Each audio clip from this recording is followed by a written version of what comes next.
SmackDown থেকে তো একটা জিনিস ক্লিয়ার হয়েছে, র্যান্ডি অর্টন এবং কেভিন ওয়েন্সের ম্যাচ রেসলম্যানিয়াতে হবে না। কেন? কারণ কেভিন ওয়েন্সের ইনজুরি হয়েছে। কিন্তু এখন র্যান্ডি অর্টন কি রেসলম্যানিয়াতে পার্টিসিপেট করবে না? এখানে আমি আপনাদের ক্লিয়ার করি, সিচুয়েশন এমন দেখা যাচ্ছে যে র্যান্ডি অর্টন রেসলম্যানিয়াতে ফিচার অবশ্যই হবে। এবং আপনারা তো দেখেছেন নিক অডিসকে র্যান্ডি অর্টন আর কেউ মেরেছে। এর আগে র্যান্ডি অর্টন যখন সার্ভাইভাল সিরিজে রিটার্ন করেছিল, তারপর কিন্তু কন্ট্রাক্ট সাইনিং হয়েছিল, মানে র্যান্ডি অর্টন কোন ব্র্যান্ডে যাবে, তো নিক অডিস তাকে কনভিন্স করেছিল। তারপর কিন্তু র্যান্ডি অর্টন তাকে আর কেউ মেরেছিল। তো এটার পর এমন একটা স্পেকুলেশন আসতেছে যে ডাব্লিউডাব্লিউ ওই ডাইরেকশনে যাবে। আর সেটা কোন ডাইরেকশন? নিক অডিস ভার্সেস র্যান্ডি অর্টন এট রেসলম্যানিয়া। আর এটা ডাব্লিউডাব্লিউ করতে পারে রিপ্লেসমেন্ট ম্যাচের মতো, কারণ কেভিন ওয়েন্সের সাথে তার ম্যাচটা হবে না। এবং আপনাদের এটাও বলে দিই, এটা পুরোটা একটা স্পেকুলেশন, এখনো কিন্তু শিওর আসেনি।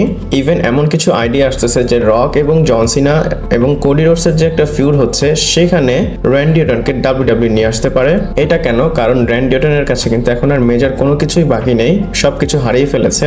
তো ডাব্লিউডাব্লিউ চাইলে র্যান্ডি অর্টনের মতো বড় সুপারস্টারকে বড় একটা মেজর জিনিসে রাখতে পারে। আপনারা র্যান্ডি অর্টনকে জন সিনা ভার্সেস কোডি রোডসের ফিউডে দেখতে পারেন। এবং আপনাদের এটাও বলে দেয়, এটা কিন্তু একটা থিওরিস, এটা কিন্তু শিওর না। কেননা অ্যালিস্টার ব্ল্যাকের সাথেও তার ম্যাচ হওয়ার সম্ভাবনা অনেকেই বলতেছে। ডাব্লিউডাব্লিউ অবশ্যই র্যান্ডি অর্টনকে রেসলম্যানিয়াতে নিয়ে আসবে, বাট কিভাবে প্রেজেন্ট করবে সেটা দেখার বিষয়। আর আপনাদের কি মনে হয় র্যান্ডি অর্টন রেসলম্যানিয়াতে কি করবে, কার সাথে ফিউড করবে, কোথায় যাবে? আমাকে অবশ্যই কমেন্ট করে জানাবেন। আর আজকে অনেক আপডেট দেব, চলুন শুরু করা যাক। Hello viewers, welcome to wrestle Bangla BD. Brock লেসনারের বিষয় বলবো। আর ব্রক লেসনারের বিষয় আমি তো আপনাদের প্রায় আপডেট দিতেছি এবং তার যে নতুন নতুন ছবি লিক হচ্ছে সেগুলো আপনাদের শেয়ার করতেছি। বাট নতুন একটা জিনিস জানতে পেরেছি ব্রক লেসনারের বিষয়। আমি যেটা বলবো সেটা জানি না এটার সোর্স কি, বাট একটা ফ্রেন্ড ব্রক লেসনারের সাথে ফটো শেয়ার করেছে এবং লিখেছে যে ব্রক লেসনার তাকে এটা বলেছে যে ব্রক লেসনার আর ডাব্লিউডাব্লিউতে আসবে না, মানে সে রেসলিং থেকে রিটায়ার হয়ে গিয়েছে। আর ব্রক লেসনারের ফিউচার কি হবে সেটা জানা নেই। আর যদি এখন দেখেন ব্রক লেসনারের কিন্তু এমন কোনো সিন হচ্ছে না যে ব্রক লেসনার ডাব্লিউডাব্লিউতে আসবে। আর আপনাদের যদি মনে থাকে, আপনারা যারা আমার চ্যানেলের অ্যাক্টিভ, আমি কিন্তু আপনাদের একটা জিনিস বলেছিলাম। কোন একটা ফ্যান এটা বলেছিল যে ব্রক লেসনার বলেছিল উই উইল সি, মানে যখন ব্রক লেসনারকে জিজ্ঞেস করেছিল ব্রক তুমি কখন ডাব্লিউডাব্লিউতে আসবা, তখন সে এই আনসারটা দিয়েছিল। ওই সময় কিন্তু কোনো নেগেটিভ ছিল না। বাট এখন দেখেন ব্রক লেসনারের বিষয়ে কি শোনা যাচ্ছে। আর একটা জিনিস আপনাদের বলি, ব্রক লেসনার কিন্তু পাবলিকলি এসে কোনো কথাই বলে না, এর জন্য এটার বিষয়ে শিওর কিছু বলা যাবে না। এটা কোনো রিলায়েবল সোর্সের মতো নেবেন না, এটা জাস্ট আমার একটা রিয়াকশন ছিল, তাই আপনাদের শেয়ার করলাম। এরপর রকের বিষয় বলবো। আর আপনারা যারা রককে খুঁজতেছেন যে রক কেন ডাব্লিউডাব্লিউতে আসতেছে না, সে একবার আসলো তারপর চলে গেল, তো সেটার উপর ভেন্স রুসো কমেন্ট করেছে। আর আপনারা জানেন ভেন্স রুসো কিন্তু ডাব্লিউডাব্লিউতে ছিল অ্যাজ এ ক্রিয়েটিভ রাইটার, এর জন্য তার কথাগুলো মাঝে মধ্যে সত্য হয়, এমন না যে সবসময় সত্য হয়, মাঝে মধ্যে কিন্তু কনফিউশন অনেক কিছু হয়ে যায়। সে বলে ডাব্লিউডাব্লিউ নিজেই জানে না রকের সাথে কি করতে হবে। সে বলে ডাব্লিউডাব্লিউ দেখেছে যে রেসলম্যানিয়ার কার্ড ভালো মতো ফিল হচ্ছে না, এটার জন্য কুইক ফিক্স কি হতে পারে, এর জন্যই ডাব্লিউডাব্লিউ জন সিনার হিল টার্ন করিয়েছে রকের সাথে। এবং সেটা বলে যে আমি এখন নিজে ফিগার আউট করতেছি এক্স্যাক্টলি এই স্টোরিটাকে ডাব্লিউডাব্লিউ কিভাবে সামনে নিয়ে যাবে। আর আমি যদি বলি এই কথার কিন্তু একদম রিয়েলি সেন্স আছে। যদি আপনাদের মনে হয় যে কেন, এটার জন্য কারণ ডাব্লিউডাব্লিউর কাছে যদি প্রপার এমন কোনো প্ল্যান থাকতো, তাহলে কিন্তু এলিমিনেশন চেম্বারে হুট করে রককে নিয়ে আসতো না।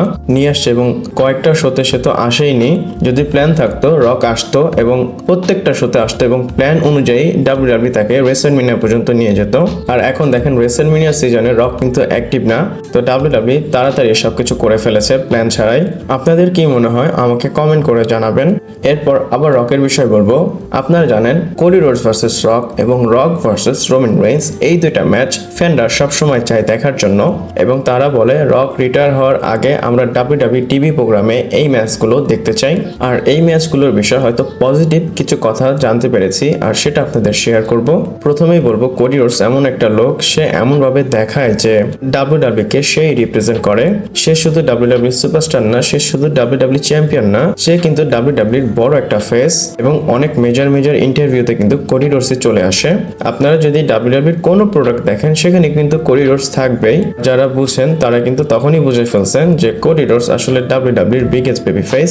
যেমনটা আগে কিন্তু জন সিনা ছিল, এখন কোডি রোডস সেখানে সামনে আসছে। আর এখন কোডি রোডস কমেন্ট করেছে রক এবং তার ম্যাচের বিষয়। প্রথম বলে রক ভালো, রক খুব বড় মাপের সুপারস্টার, এবং সে বলে 2টা ম্যাচ আছে যেটা হতে পারে রকের সাথে, এবং সে এটাও বলে যে আমি কাউকে প্রেশার উপর রাখি না, এটা WWE এর প্ল্যানে থাকতে পারে, তারা এটা করতে পারে। আর সেই 2টা ম্যাচ হচ্ছে, প্রথম হচ্ছে আমার সাথে এবং সেকেন্ড হচ্ছে রোমান রিন্সের সাথে। আর আমি দেখলাম রোমান রিন্সের ম্যাচের দিকে সে একটু বেশি ইমপ্রেসেস দিচ্ছে, বলতেছে এই ম্যাচটা অ্যামেজিং হবে যদি WWE এরকম কিছু এক্সিকিউট করতে পারে। আর আমি কিন্তু প্রথমেই বলছি যে কোডি রোডস এমন কিছু কথা বলে যেটা WWE কে রিপ্রেজেন্ট করবে, আর কোডি রোডসের থেকে যে কথাটা আসতেছে আপনারা মানতে পারেন ইন্টারনালি WWE প্ল্যানসে এই জিনিসটা রেখেছে। বাট এখানে প্রশ্ন কিন্তু রকের শিডিউলটা চলে আসে, রক কি করতেছে, রক কি অ্যাভেলেবল কিনা, কারণ সে যখন হলিউডে চলে যায় টাকা পয়সা পায়, সে WWE দিকে তাকাই না। আর আপনাদের কি মনে হয় এদের ম্যাচটা কি হবে কিনা আমাকে কমেন্ট করে জানাবেন।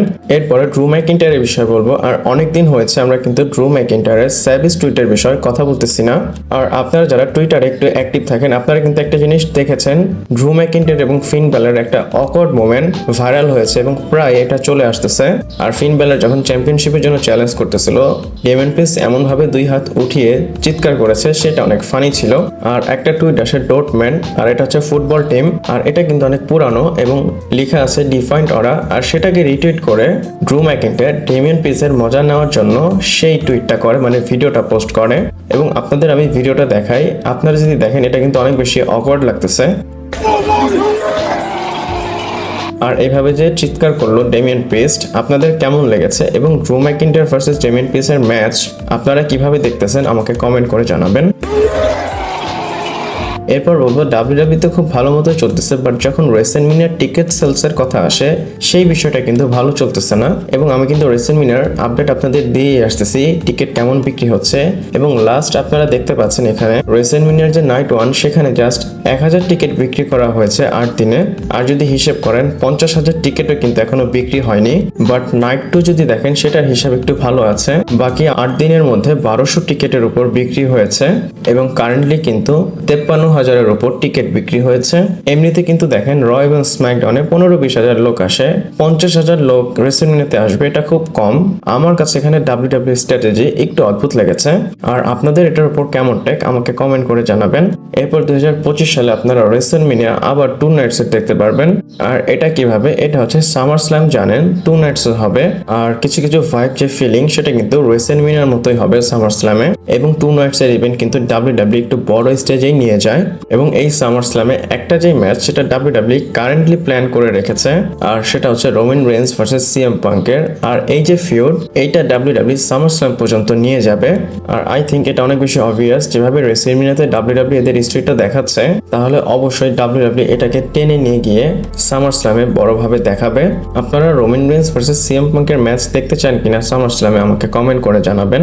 এরপর কোডি রোডসের বিষয় বলবো। আর আপনারা একটু হাসেন, কারণ স্ম্যাকডাউন অফ এয়ার যাওয়ার পর কোডি রোডস একটা ফ্যানের সাথে ছবি তোলে এবং সে যখন অ্যানাউন্সার টেবিল থেকে নামতে যায় তখন সে স্লিপ খায়। বাট ভালো কথা হচ্ছে সে কিন্তু এখনো ইনজুরিতে পড়েনি, সে একদম ঠিকঠাক আছে। এবং এই ভিডিওটা কিন্তু অনেক বেশি ভাইরাল হয়ে গিয়েছে। এবং সে যখন পড়ে যায় তখন ফ্যানটাকে আবার গিয়ে ফোনটা দিয়ে দেয়। একবার যদি তার পায়ে ব্যথা পেত তাহলে চিন্তা করেন জন সিনার সাথে তার যে ম্যাচ সেটা একদম নষ্ট হয়ে যেত। একদিক দিয়ে দেখেন কেভিন ওয়েন্স ভার্সেস র্যান্ডি অর্টনের ম্যাচটা শেষ হয়ে গেল, যদি সে ইনজুরিতে পড়তো জন সিনার সাথে ম্যাচটাও শেষ হয়ে যেত। প্রথমে আমি একটু হেসেছি, আপনারা কেমন ফিল করেছেন আমাকে কমেন্ট করে জানাবেন। এরপর বলবো আজ হচ্ছে 7 এপ্রিল, আর রেসেলমিনিয়ার যে প্রথম নাইট সেটা আপনারা দেখতে পারবেন 20 এপ্রিলে। আর 12-13 দিন বাকি আছে। আর WWE যে স্টেজ কনস্ট্রাকশন সেটা কিন্তু চালু হয়ে গিয়েছে এবং আপনারা ছবি দেখতে পাচ্ছেন আপনাদের স্ক্রিনে। আর এটা কিন্তু একদম প্রথম ফটো। আর এই স্টেডিয়ামে কিন্তু WWE রেসেলমিনিয়া হবে। আর এখনো কিন্তু কিছু তৈরি করা হয়নি, বাট এটা একটা আপডেট দেওয়ার জন্য যে কনস্ট্রাকশনের কাজ শুরু হয়ে গিয়েছে। আর WWE যে ক্রু তারা এখানে পৌঁছে গিয়েছে। এবং আপনাদের এটাও বলে দেই, আগে কিন্তু মানে কিছুদিন আগে এখানে পার্টি হচ্ছিল, কনসার্ট হচ্ছিল, বাট WWE যেহেতু রেসেলমিনিয়া করবে একটু আগেই সবকিছু ক্লিয়ার করে ফেলেছে। এবং স্টেজের যদি আরো কোনো লিক আসে আপনাদের সাথে শেয়ার করব। এরপর রোমান রেইন্স এবং সেথ রলিন্সের বিষয় বলবো। আর এখন হয়তো রোমান রেইন্সের বিশ্বাস করা উচিত সেথ রলিন্সকে, কারণ সেথ রলিন্স যে কথাগুলো বলেছে রোমান রেইন্সের সাথে কিন্তু সেই জিনিসটা হয়েছে, CM পাঙ্ক সেই জিনিসগুলোই করে এসেছে। আর আপনারা হয়তো এখন রোমান রেইন্সকে এবং সেথ রোলিন্সকে শর্ট রিইউনিয়নে দেখতে পারেন।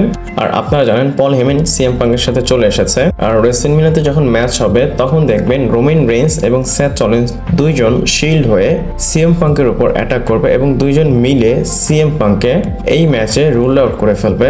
আর এটা কেন আপনারা জানেন, সেথ রলিন্স প্রত্যেকটা প্রোমোতেই রোমান রেইন্সকে বলতেছে আমরা কিন্তু দুইজন মিলে আগে সিএম পাঙ্ককে সরাবো, শুধু সরাবো না তাকে কোম্পানি থেকেই বের করে দেব। আর এখন আপনারা হয়তো রোমান রেইন্সকে সেথ রলিন্সের কথা শুনতে দেখতে পারেন। এদের মধ্যে ভালো স্টোরি ছিল, এরা ফর্মার শিল্ড ব্রাদার। অবশ্যই দুইজন কিন্তু মিউচুয়াল রেসপেক্ট রাখে এবং তারা দুইজন কিন্তু সবচেয়ে বেশি হেট করে সিএম পাঙ্ককে। আর এখন রোমান রেইন্সের কাছে ভালো রিজন আছে সেথ রলিন্সের কথা শোনা এবং সেথ রলিন্সের সাথে মিলে যাওয়া। মেবি সামনে যে কয়টা দিন রেসলম্যানিয়া পর্যন্ত আপনারা এদেরকে খুব কাছাকাছি চলে আসতে দেখতে পারেন যেন সিএম পাঙ্ককে টেক আউট করতে পারে। আর আপনাদের এটার উপর কেমন টেক আমাকে কমেন্ট করে জানাবেন। ভিডিওটা এ পর্যন্তই ছিল, ভালো লাগলে লাইক কমেন্ট শেয়ার সাবস্ক্রাইব করে পাশে থাকবেন। পরবর্তী ভিডিওতে আবার দেখা হচ্ছে।